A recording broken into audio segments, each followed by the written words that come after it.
implant. Implant means, so look, I said 4 days later it is here. 3 days later it's here. 4 days later it's here. By the 5th day it's here. So somewhere between the 6th and the 7th day, you should say that fertilized egg or the blastocyst is going to bury itself inside that thickened endometrium. That's what you call as implantation. So remember to call it as a blastocyst. Make sure not to call it a morula. It's not a morula at that stage. It's not a zygote. Make sure you know this one. So you may see a question on the test. What do you call the developing individual at the time of implantation? The question. It is a blastocyst. And there are 2 blastocysts. Look right here.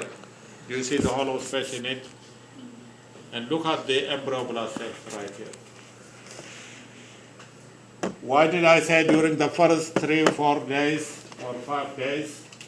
Because if you wait any longer, these cells differentiate into something else, and it will be too late. So what they claim is they should use them before that, anytime before the 5th day, somewhere between 3 to 5 days.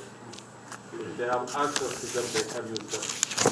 Now let me tell you what they do next. Would you turn to the next page and follow me? By the 7th day, these disorganized cells form a pattern that looks like a flat disc. I always use the analogy of a sandwich bread. So let's think this is the upper layer of the bread, and here is the lower layer of the bread.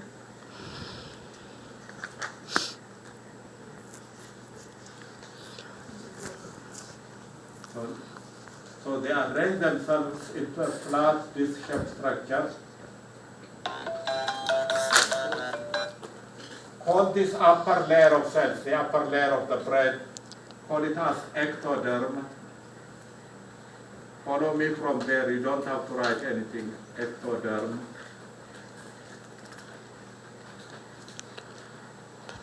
Call the lower layer of the bread as representing the next layer known as endoderm. Endoderm. And then I want you to notice something else. I want to say, during this time, around these 7 days or so, the cells of the ectoderm detach to form a tent-like membrane surrounding the surface. That area is called as amniotic sac. Amniotic sac. Similarly, I want to say, the cells of the endoderm detach and form a dome-like membrane facing the undersurface of this flat disc, and call this as the yolk sac.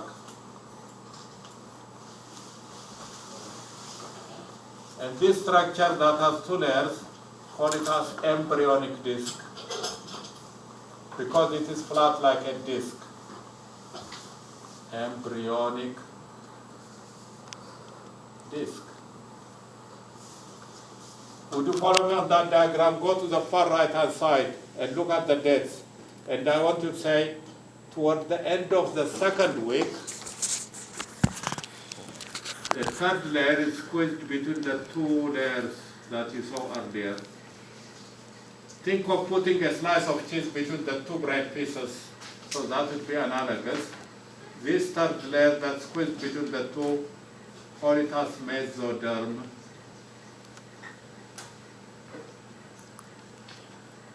So in summary, I want to say, by the end of the 2nd week, you see a flat disc with 3 layers. Ectoderm on the upper side, then you have the mesoderm, then you have the endoderm.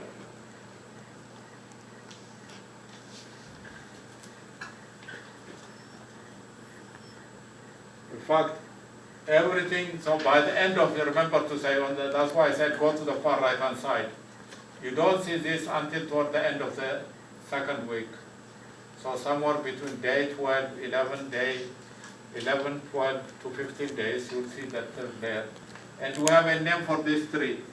These are the first sign of tissue formation, differentiation. So I want to call this as the 3 primary germ layers. 3 primary germ layers.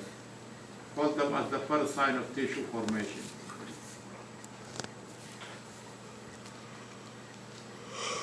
Why do you call them primary? Because it is these 3 structures that give rise to all our organ systems. They give rise to all our organ systems. Let me tell you, it is in our lecture note.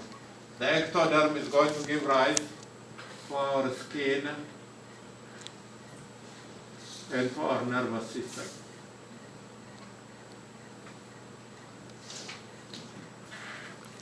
The endoderm